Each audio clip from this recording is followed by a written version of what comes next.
Putting aside our sorrow, we renewed our faith in the prophecy that other rings would be found, and see how our faith has been rewarded.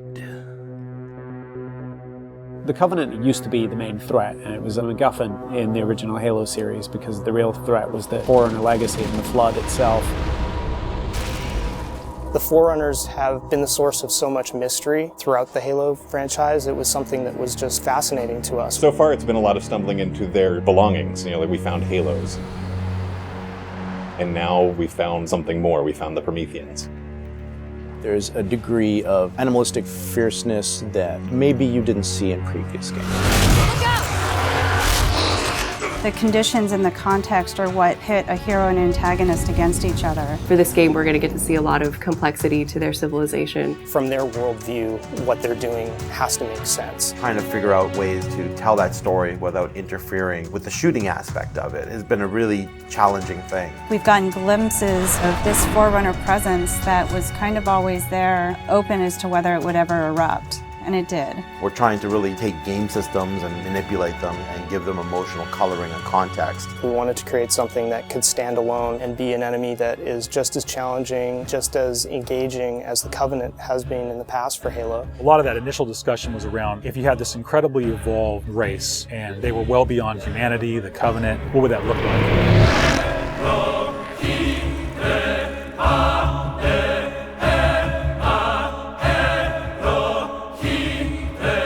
The design process for the Prometheans was intriguing, exciting, and then long and painful process. I think just because everyone was so invested in what they wanted out of them. How do you imply something strong, something vertical, something different? And how could we actually have a global logical language out of that Forerunner philosophy? Anybody who's played Halo goes, okay, Forerunners is the silvery angular stuff with blue lights across it.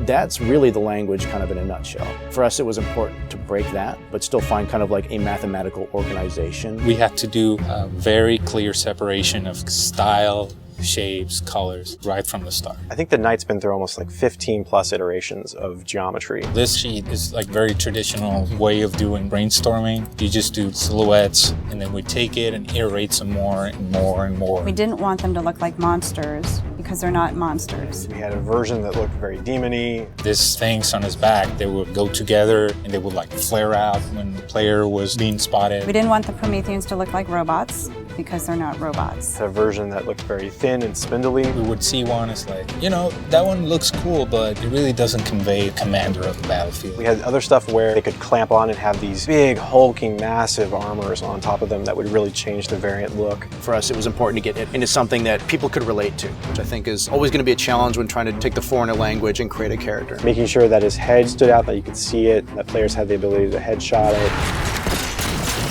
It falls also onto animation. They were able to bring these guys alive and make it feel believable and plausible and still be very fast and lethal. Locomotion didn't look heavy enough at one point, so we scrapped everything and did it all again.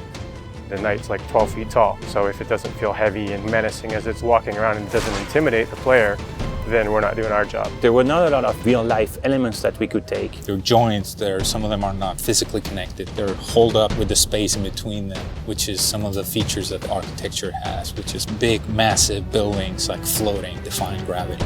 We wanted to keep some of that mystery and kind of the unknown in the characters as well. We even have the little micro driver arms in here, and then all the way to where we turn these layers off. We have the glowing skull. We thought it would be more of an impact if it's like a sarcophagus. It opens up and it's showing all this aggression. There's certain ways to approach fighting an elite with a group of grunts, and really what we wanted to do was change that up. The Covenant are tried and true. You know what you're going to get out of a grunt. You know what you're going to get from a jackal with his shield. The toughness of elites. Here are the brand new hooks to the sandbox.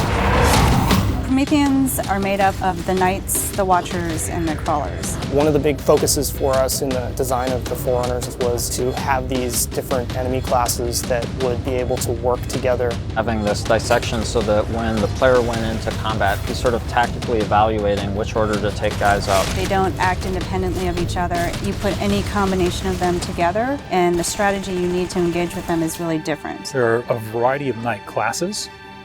and each one of them is progressively more powerful. But your base knight actually starts just a little bit more powerful than an elite. But in addition to that, we wanted the knight to have his own set of traits and abilities. There's all kinds of these special features of each one of these characters that players haven't played in a Halo game before. You think about basic combat encounter design, a lot of the challenges designers face is how to introduce enemies. What would a Promethean do if it could bend time, space, form, matter? Knights can phase in out of anywhere. He's able to go where he needs to at any time, which is something the Covenant can't do.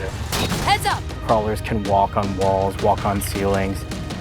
If a knight shield bursts, crawlers will come rushing at you and try and like melee the player to get more aggressive. These certainly slot into that grunt style combatant. And so there was certainly a want to make sure that we can get a lot of them on screen. If you let too many of them get together, they become a really formidable force. One-off, super fun to take out all together. It's like a pack of feral dogs. Its mandibles, when it screams, will actually separate and float around in the air while it's howling. Animation added so much fresh behavior to this character. It's very exciting. The Watcher is definitely a support class. One of the things we wanted to do with the Forerunner characters was constantly have them mix up their tactics and make the player react to it. The Watcher is able to regenerate knights. One of the things we needed to do when the Watcher design was coming along was make sure that the Watcher would actually fit inside of the Knight. That bursts out and swap to the actual Watcher asset. The Watchers are aware if a knight's damaged, they'll protect them, they'll catch grenades, so they kind of coordinate their efforts. The Prometheans feel like the most advanced of the bunch. They're able to bring all of their technology and wisdom to the battlefield. With new enemy class comes new weapon class. We literally concepted probably 200 weapons for this game before we settled on the half a dozen that went in. It's kind of like you've got that balance between humans' model of what a weapon's like and the desire to want to try and make something crazy and futuristic. We tried coming up with this perfect mix of stuff that was still relatable. You would still identify a weapon as a rifle or a shotgun or a submachine gun, even though they're almost magical. The Forerunner Scattershot was probably the first one where we really nailed the design on it. Everybody loves the hinge action shotgun, so we tried doing something like that so that the reload animation would be to cock it up and the front half would smash together. Every time you pick up a Forerunner weapon, it forms in your hand. So that sort of kicked off the component of having these guns form around the player. So there's that moment of like, oh, what is this gun? What does it do? And then when it comes into shape, it's kind of immediately identifiable. What makes the Forerunner weapons distinct is that usually they have dual purpose. So for instance, from the bolt pistol, you can charge it up and have something that's equivalent to almost like a shotgun blast. In the case of the light rifle, we actually experimented with doing dual firing modes. We tried to make it so that it was the best of both worlds with a BR and a DMR. It works like the battle rifle when you're not scoped. That has a little spread, has 3-shot burst, and it works like the DMR when you are scoped. So it's like a mini sniper rifle in a way. It actually changes to a different firing mode where the projectiles are stronger. One of the big things that we really focused on for them was making sure that the weapon doesn't just feel like a chunk of metal, but that it actually has glowing energy that's flowing through the gun, going down the barrel, so that everything is very full of life. The moment where all the Promethean effects really started to click the most was when we started showing the dissolve whenever you kill a knight. That was really when we started to feel, yes, this is something cool, this is something unique, and something that we haven't really seen before. This is an early prototype of the Knight E-Res. As the sphere expands, you see the particles are birthed, and everything in the red region you see will be the crack and the erode. When you shoot and kill the knight, the actual point on the body where you did the damage is where the dissolve starts. So if you shoot from his foot, he will de-res from the point of his foot up. The end result, when we blow up a knight, they dissolve, proving that the technology works.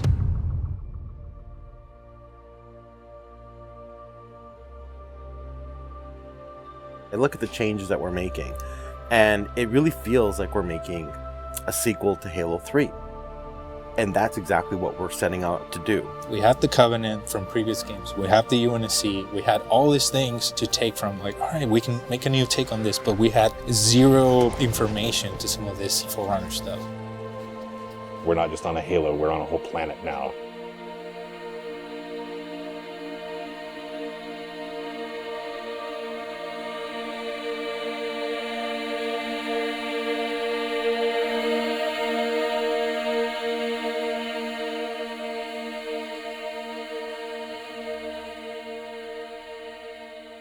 We're not just threatening one corner of the galaxy, we're threatening everything.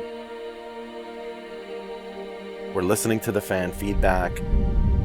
We're incrementally evolving different aspects of the game design, but there's nothing really revolutionary.